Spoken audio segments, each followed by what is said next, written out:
seed and her seed. They shall bruise thy head, and thou shalt bruise their heel.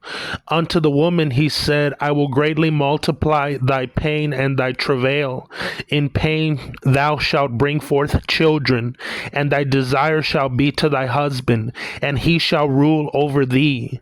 And unto Adam he said, because thou hast hearkened unto the voice of thy wife, and hast eaten of the tree of which I commanded thee, saying, thou shalt not eat of it.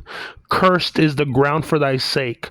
In toil shalt thou eat of it all the days of thy life. Thorns also and thistles shall it bring forth to thee, and thou shalt eat the herb of the field. In the sweat of thy face shalt thou eat bread, till thou return unto the ground. For out of it was thou taken, for dust thou art, and unto dust shalt thou return. And the man called his wife's name Eve, because she was the mother of all living. And the Lord God made for Adam and for his wife garments of skins, and clothed them.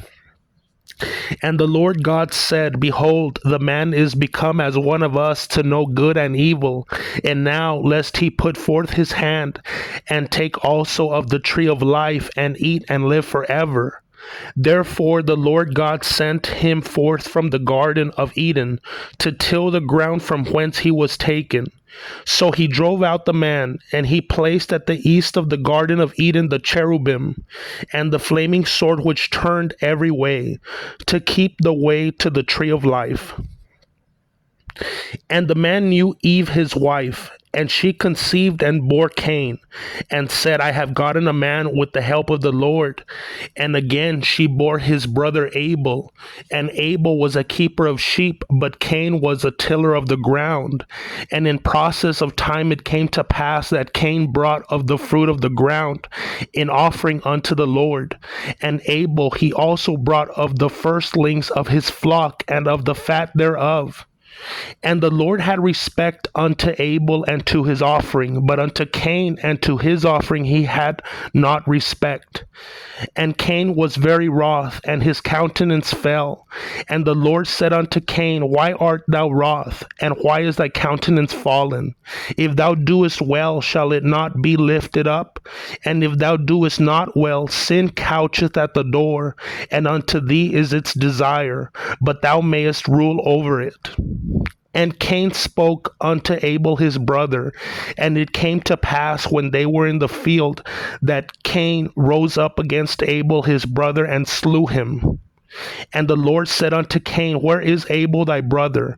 And he said, I know not. Am I my brother's keeper? And he said, what hast thou done? The voice of thy brother's blood crieth unto me from the ground. And now cursed art thou from the ground, which hath opened her mouth to receive thy brother's blood from thy hand. When thou tillest the ground, it shall not henceforth yield unto thee her strength. A fugitive and a wanderer shalt thou be in the earth. And Cain said unto the Lord, my punishment is greater than I can bear.